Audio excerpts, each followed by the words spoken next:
Okay. I'm going to start soon. Yeah? Thank you so much. Okay, fine. I hope you can see my screen now. Yes, your screen is. Yes, I will start the session now. Yeah. Okay. You need Assalamualaikum to warahmatullahi wabarakatuh. Waalaikumsalam. Sister Adlin, is there any Yeah. way that you can make your voice a bit louder? You want me to be louder? Wait a minute. I'll do it. Thank you. Okay. All right. Audio settings. Hold on. Is this better? Yes, very much better. Thank you. Okay. All right. Alhamdulillah. I managed to learn how to do it within such a short time. Okay. That's Now, great. anyway, I'd just like to introduce myself. I'm Adlin. I'm from the Faculty of Economics and Muamalat from Universiti Sains Islam Malaysia. I have been involved in quite a few things, but my current passion is actually halal. Although, like our sister Anna Maria, she's also an expert in marketing. So I've sort of changed a bit. Yeah. I prefer to talk about not just the ethical tightrope, but also the solution that can be provided, just a very little bit. Because I know the next few sessions, they will talk about IR 4.0 technology. Okay, right. So what is marketing? Sister Anna Maria has already said, but the one thing is it's a unique challenge as it is marketing that must adhere to Islamic principles of fairness, honesty, and social responsibility while reaching Muslim consumers in a competitive marketplace. I'm not mentioning non-Muslim consumers, the 30% that Sister Anna Maria was saying, but I know I've been doing research and there are increasing number of non-Muslim who buy halal food. Okay, so from that Islamic perspective, right, ethical marketing aligns with principles of honesty, transparency, and fairness.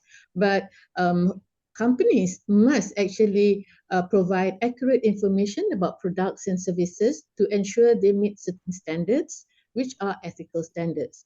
And one of them is actually emphasizing or the importance of fulfilling promises. Because we must always remember halal food is for the well-being of consumers. So we cannot just simply say, oh, our food is halal, but we forget about tawib. Just because we want to go for profit maximization, which many companies, especially the non-Muslim companies, are doing. Because when you talk about halal marketing, it is about value maximization. Okay, another important part is halal certification from reputable authorities to ensure that it's in compliance with Islamic dietary laws. Now, a lot of companies, they prefer to go to consultants, especially in Malaysia. And then the consultants sometimes are not actually from a reputable halal certifying body. Um, and sometimes they do not know because I seem to recall there was one time a friend, I think he told me this story about 9 years ago. And this Chinese guy, he was really sincere about getting halal certification. And he was told by this consultant if they were to buy a, sort of a knife, a special knife. So when you use this knife, then therefore anything that you slaughter will be halal. So that is very unethical for me. That is the peak of unethical, right?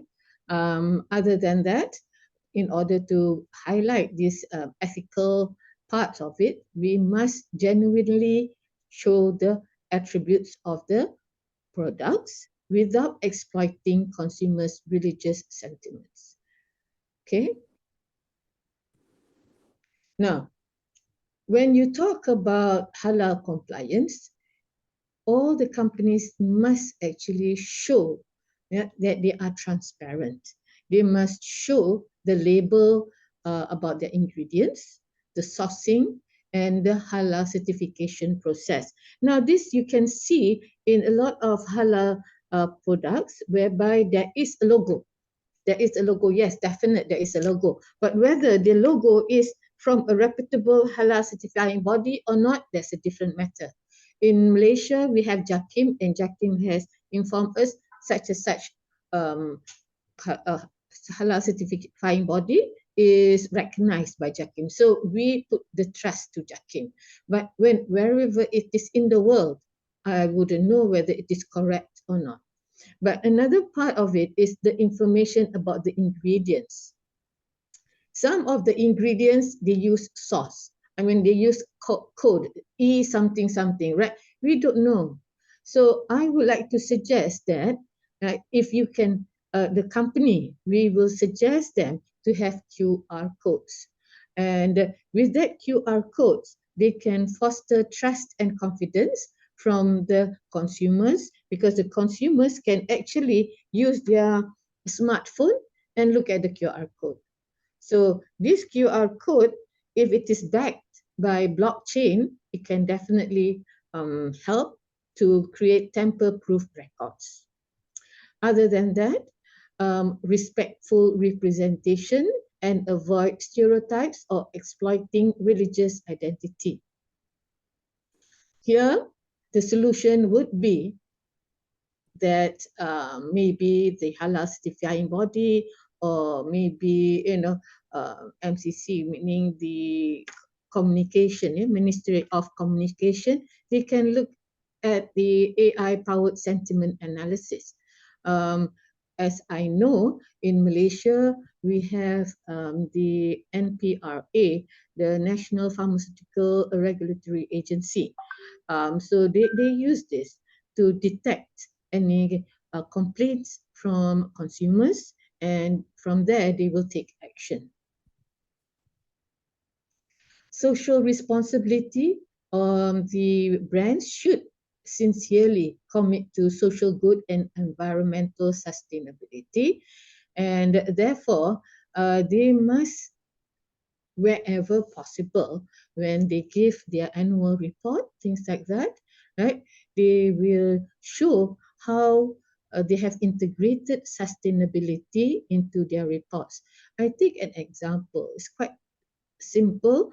Right now, the whole world, United Nations has encouraged or tried to motivate all the companies, not just Muslim companies, but they try to motivate people to use SDG, right? Sustainable Development Goal, and also ESG, ethical, sustainable, ethical, sustainable goals, right? So the governance, yeah. So just now we were talking about whether we can impose this on them, but I feel that if the United Nations was, more serious, then it won't be just from the Muslim community, but from the United Nations.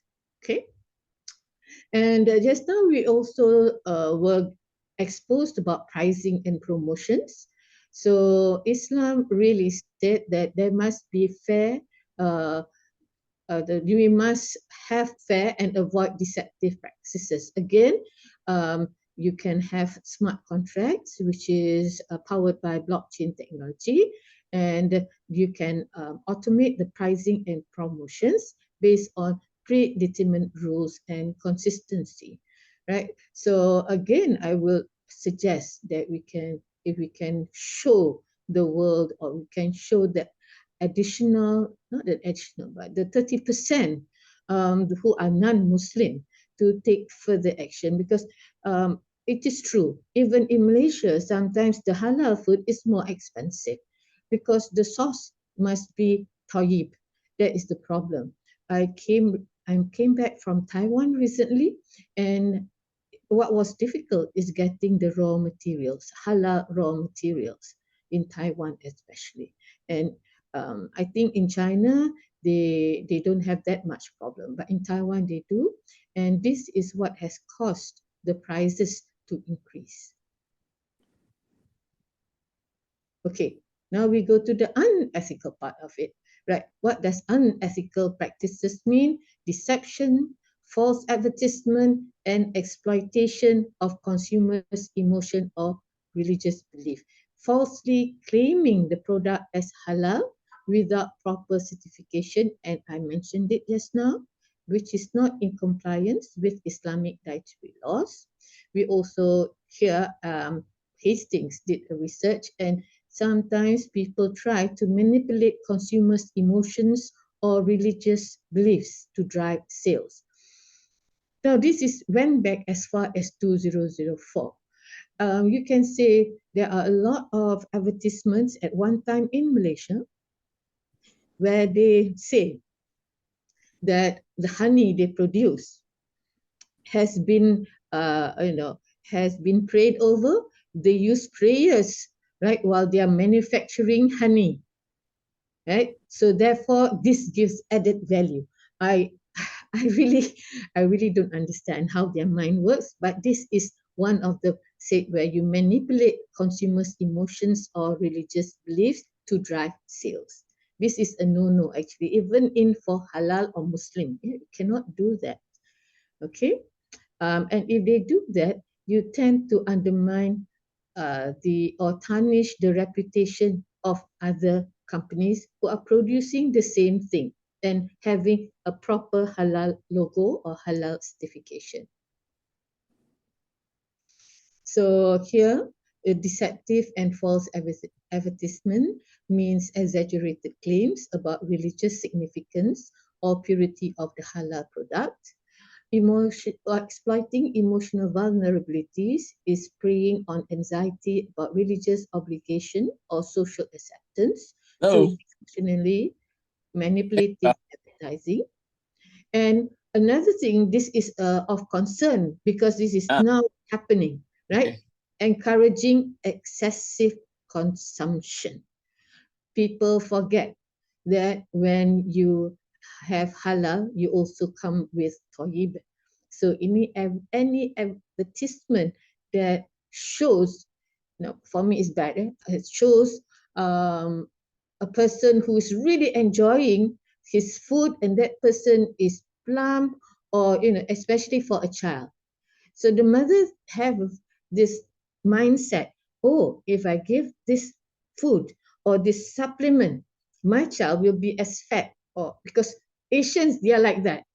Asians, they like to see their children fat, not obese, but fat. They must be plump because then it will be, that's the Asian value, basically, right? That's the Asian value, which I hope one day will change. So how do you build trust and encourage respectful engagement? We must look at greenwashing and misrepresentation, try to avoid it. So we must not mislead customers about the halal compliance, avoid vague or ambiguous halal claims, and ensuring marketing materials are actually consistent with the halal practices. In terms of addressing cultural and insensitivity, do not use stereotypes or generalization about Muslim consumers. Be mindful of gender roles and avoid objectification. And I'm not saying that we have got to be sensitive of the LGBTQ. No, it's just that we must be mindful of gender roles. Okay. And then respect religious symbols and practices, which during the time where we had that meat debacle, the which I think another moderator, Dr. Umi, knows about this, right? Um, and they abuse the use of halal logos. Okay, exploiting religious sentiments, do not use manipulative tactics or emotional appeals based solely on religion. So correctly, we cannot use the word Allah in every promotion that we do. Or sometimes they're very clever. They will use Muhammad, or they will use a Muslim name, or they will use the Jawi and not the Roman lettering, just so that people buy without knowing. They trust. This is what happens in Malaysia as well. If you go and some of the people, they do not read properly, like they say, oh, this is in Jawi, so it must be correct, right? And they use a lady's name, maybe it's Maimunah, even Aisha, right? And the producer is Aisha, let's say that way. And when you look at that name, we immediately associate it to Muslims, and they forget to be extra careful. Okay, so using IR 4.0, you can help build trust in the halal market. IR 4.0 technologies offer a powerful toolbox for brands to embrace ethical marketing practices and build trust. So these are the 4 that I mentioned previously, and I think my time is up. Okay, so I will not go through this. Right? And in conclusion, ethical marketing and brand development from an Islamic perspective require adherence to principles of honesty, transparency, and consumer welfare. The abuse of emotional and religious appeal in marketing, especially in the context of halal products, undermines trust and credibility. However, IR 4.0 technologies such as blockchain, AI-powered data analytics, and real-time monitoring offer promising solutions to uphold ethical standards and combat unethical practices in marketing of halal products. That's it. That's the end of my okay. Thank you very much, Yeah. Sister Adlin. Yeah. Uh, it's Really a good. short. No, it's impactful. And I would like to bring up a point that since you mentioned NPRA, the National Pharmaceutical Regulatory Mm-hmm. Agency, that Yes. is actually focusing only for the pharmaceutical industry. Yes. Correct. Coming from experience in the pharmaceutical industry in the past years, what I can say, the difference or what we can emulate from the pharmaceutical industry is something that we can put into the halal industry. Yes. So the halal industry practitioners, halal industry regulators, uh, we need to understand the concepts that are in the pharmaceutical industry so that we can use similar approach into the halal industry. Because one of the key part about the pharmaceutical industry is that you want to provide to the pharmaceutical to the people, you must abide with all the rulings in the pharmaceutical industry. So, something like that we should be proposing and propagate for the halal industry. You want to provide for the 25% population of the world, then you should respect and comply with the requirements of the 25% population. If you're Yes. not, then you focus on the other consumers. You just ignore this 25%. It's your choice, right? Yes, yes, I So agree with you. We yeah, can start with Malaysia because I think yes, Malaysia is the halal hub. So perhaps, with the manufacturer, the food manufacturers, there are associations, and perhaps also the government should approach them, working together with HDC as well as with JAKIM. the whole ecosystem, correct. Yes, the whole Yes. ecosystem. Okay. Thank you very much, Sister Adeline.